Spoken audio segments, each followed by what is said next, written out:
नमस्कार, आप देख रहे हैं हरियाणा डायरी। आपके साथ मैं हूं मोनिका।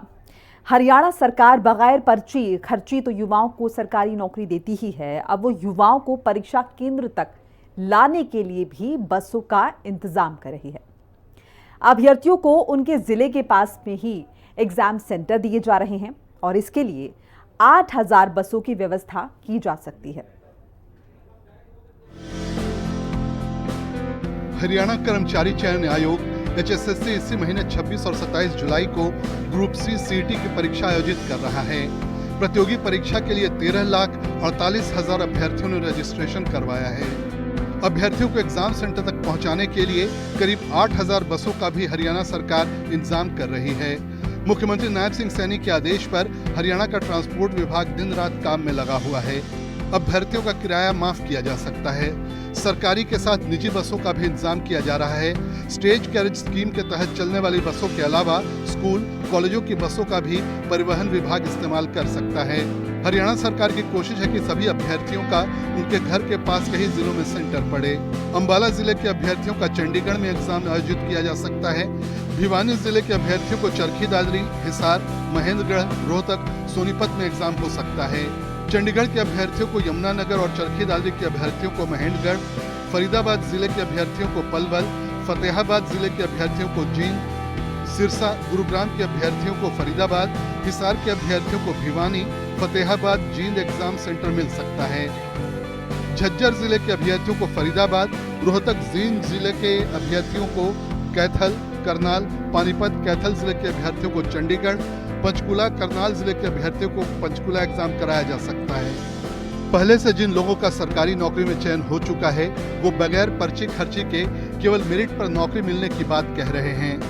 मैं यहाँ पे TGT फिजिकल एजुकेशन में एज ए टीचर लगी हुई हूँ, government girls senior secondary school में। किस तरह से आपका सफर रहा, किस तरह से आपने जॉब पाई? बिल्कुल सर, मेरी सफ़र तो बहुत अच्छी रही और तैयारी के ड्यूरेशन में बहुत सारे प्रॉब्लम्स तो आते ही हैं, लेकिन अगर एक जो स्टूडेंट है और वो अपनी सच्ची लगन से मेहनत करे तो बिल्कुल सफल होगा।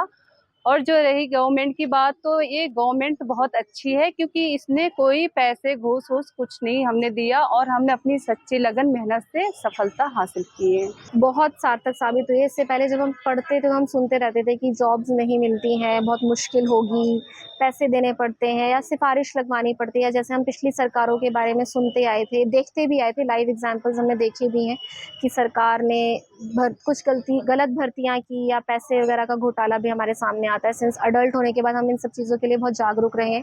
लेकिन जब हमने एग्ज़ाम दिया, हमारे सामने जो पूरा प्रोसेस रहा एग्ज़ाम का, इंटरव्यू का, वो बिल्कुल निष्पक्ष रहा। कोई भी हमें इस तरह की कोई शिकायत या कोई भी जानकारी हमें नहीं मिली कि किसी को कोई पैसा या कोई अप्रोचेबल चल रहा है। प्लस जो हमारा जो पूरा बैच जो भी सामने आया कि सिलेक्ट होकर आया, वो एक्चुअली बहुत ही टैलेंटेड बैच था और बिना किसी पैसे के उन्होंने सबने अच्छी नौकरी प्राप्त की।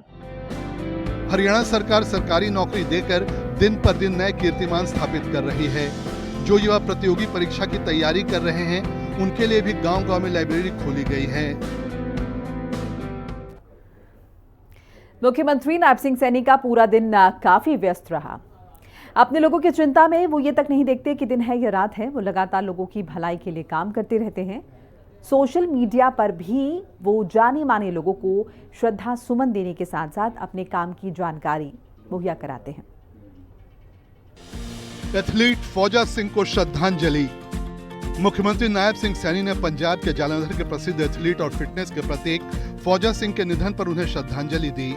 सीएम सैनी ने लिखा कि स्वस्थ जीवन शैली के साथ 114 वर्ष की आयु का जीवन आज के दौर में असंभव है, मगर फौजा सिंह ने इसको संभव कर दिखाया।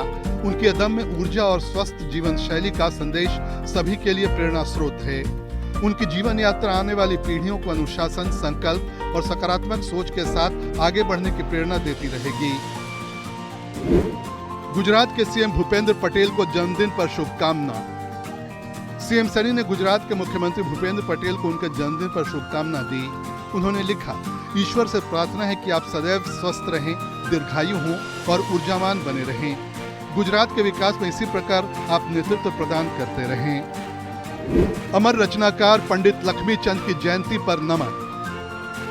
मुख्यमंत्री नायब सिंह सैनी ने हरियाणवी संस्कृति के अमर रचनाकार सूर्य कवि पंडित लक्ष्मीचंद की जयंती पर उन्हें नमन किया। सीएम ने लिखा कि उनकी रचनाएं हमेशा हरियाणा की लोक भावना, संस्कृति और स्वाभिमान को जीवंत रखेंगी। परमवीर चक्र विजेता मेजर शैतान सिंह भाटी को नमन। रेजांगला युद्ध के वीर नायक परमवीर चक्र से सम्मानित मेजर शैतान सिंह भाटी के शताब्दी जयंती वर्ष पर रेजांगला शहीद परिवारों का मान सम्मान करते हुए चल रही रेजांगला पराक्रम यात्रा 2025 जब चंडीगढ़ पहुंची, तब मुख्यमंत्री नायब सिंह सैनी भी अमर शहीदों के परिवारजनों का सम्मान करते हुए उन्हें नमन किया। उन्होंने लिखा कि ये यात्रा 1962 के युद्ध में रेजांगला पोस्ट की रक्षा करते हुए अपने प्राणों की आहुति देने वाले अमर शहीदों के अद्वितीय शौर्य और उनके परिवारों को समर्पित है। विश्व युवा कौशल विकास दिवस पर बधाई। सीएम सैनी ने ऊर्जावान युवा साथियों को विश्व युवा कौशल दिवस की शुभकामना और बधाई दी। उन्होंने लिखा कि आप सभी विकसित भारत का वो आधार स्तंभ हैं जो देश को निरंतर प्रगति और उन्नति की दिशा में लेकर जा रहा है। आदरणीय प्रधानमंत्री के नेतृत्व में हरियाणा सरकार की कौशल विकास योजना और स्किल इंडिया जैसी पहलों के माध्यम से सरकार युवाओं को सशक्त करने के लिए प्रतिबद्ध है।